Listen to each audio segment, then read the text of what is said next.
All right, today we're going to dive into a theory that is, let's be honest, absolutely audacious. It's called the Cognitive Theoretic Model of the Universe, or CTMU for short. And wow, does it have some big ideas.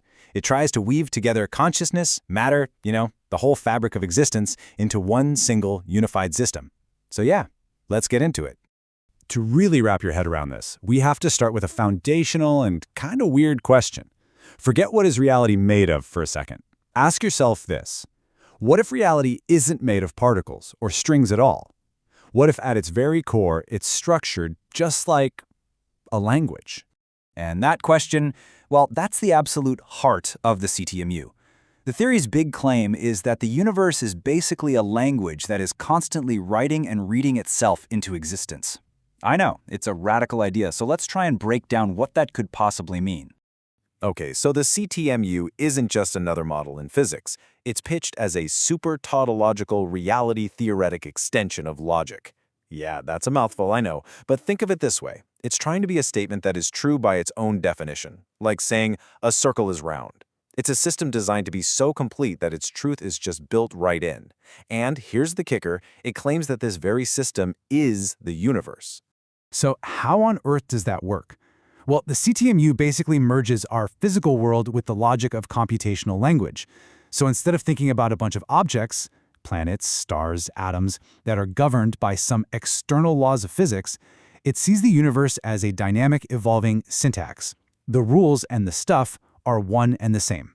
And that brings us to this key acronym, SCSPL. This isn't just any language we're talking about. It's a self-configuring, self-processing language. It's totally self-contained, it's reflexive, meaning it can refer to itself. And it's intrinsic, which means it doesn't need an outsider, like a programmer or an observer, to run. It's the code, the computer, and the programmer all rolled into one incredible package. Let's just break that down real quick. First, self-configuring. This means the universe literally writes its own laws of physics as it goes along. Then you have self-processing. It acts as its own computer, running the show based on the rules it just made up. And finally, language. This is the big one. It tells us the whole system is built on meaningful rules, syntax, semantics, not just random meaningless stuff. And this quote just perfectly captures the most mind-bending part of it all. What the CTMU is claiming here is that there's no difference between the map and the territory. The theory that describes the universe is, at the most basic level of its syntax, the universe itself. The description is the thing being described. It's wild. So, this all leads to a really logical next question. If reality is a language, a system of information, then what is that information made of, right? What are the actual letters and words of this cosmic sentence? Let's rephrase that. Usually, when we think of information, we think of it as being written on something, like ink on paper. So in this model, what's the paper of the universe? What's the fundamental substance? Well, the CTMU's answer is a brand new concept called infocognition. Now, the crucial thing to get here is that this is not passive information, like words sitting in a closed book. No, it's information that has a cognitive aspect baked right in. It can actually recognize itself. Imagine a thought that is simultaneously aware of itself as a thought. That's the kind of fundamental substance we're talking about here. And these little units of self-aware information, they have a name: syntactic operators. These are the fundamental building blocks of reality. They're the words, the verbs, the punctuation of this cosmic language. Everything, from a tiny quark to a giant galaxy, is ultimately made of these things. Okay, so we have a language, and it's made of self-aware information. But, every language needs rules, right? It needs a grammar that dictates how it can be structured and how it evolves. So what's the grammar of the CTMU's universe? The CTMU's creation story. It doesn't really start with a big bang in the way we usually think of it. It starts with something even more fundamental, a state of just total, undefined, unstructured possibility. It's like a blank page with absolutely no rules written on it yet. And this primordial state, it has a name: unbound telesis, or UBT. The easiest way to think of it is as the raw, infocognitive stuff of reality before it's been given any form or structure. It's just pure potential, waiting to be defined. But obviously, our universe isn't some chaotic soup of pure potential. It has order, it has structure, it has laws.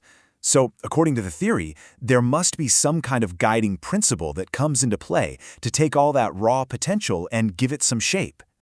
And that guide is called the Theoretic principle. You can think of it as a kind of cosmic imperative, a deep-seated drive that says the universe must evolve in a way that allows it to recognize itself.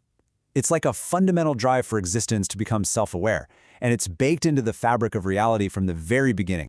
The process that's driven by this principle is called Theoretic recursion. And that word, recursion, is super important here.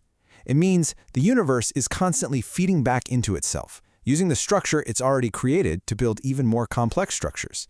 It's always refining itself, moving from that unbound potential towards the complex cosmos we see today. So we've got a language, and we've got our grammar. But how does this super abstract system actually build the physical world that we experience every day? How do things like space, time, and physical objects pop out of this self-writing code? Well, the CTMU proposes a mechanism it calls conspansion. Weird word, I know, but you can think of it as the verb of reality. It's the active grammatical process that actually generates the dimensions of our world. And it works through a constant cycle between two different phases of being. And here's that duality. On one hand, you've got a design phase. This is where reality exists as a field of potential, a lot like the wave in quantum mechanics. Then, on the other hand, there's an actualization phase, where all that potential collapses into a definite, perceivable state, kind of like the particle. So in this model, the universe is constantly flickering between these two states, potential and actual. And the implication here is pretty huge, because you have this design phase that comes before the actualization phase. The CTMU explicitly builds in a mechanism for creating new information and complexity. The source material itself actually calls this a distributed form of intelligent design.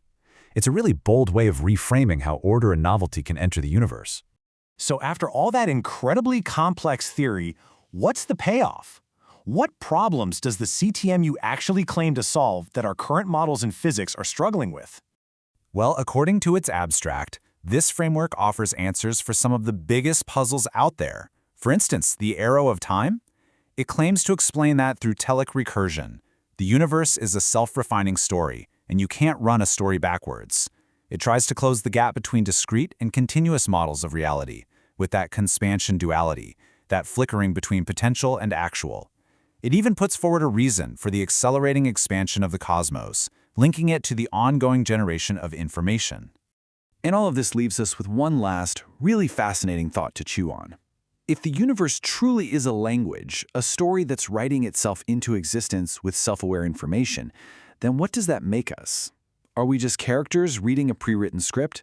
Or are we, as self-aware parts of that very same universe, actually co-authors of the story?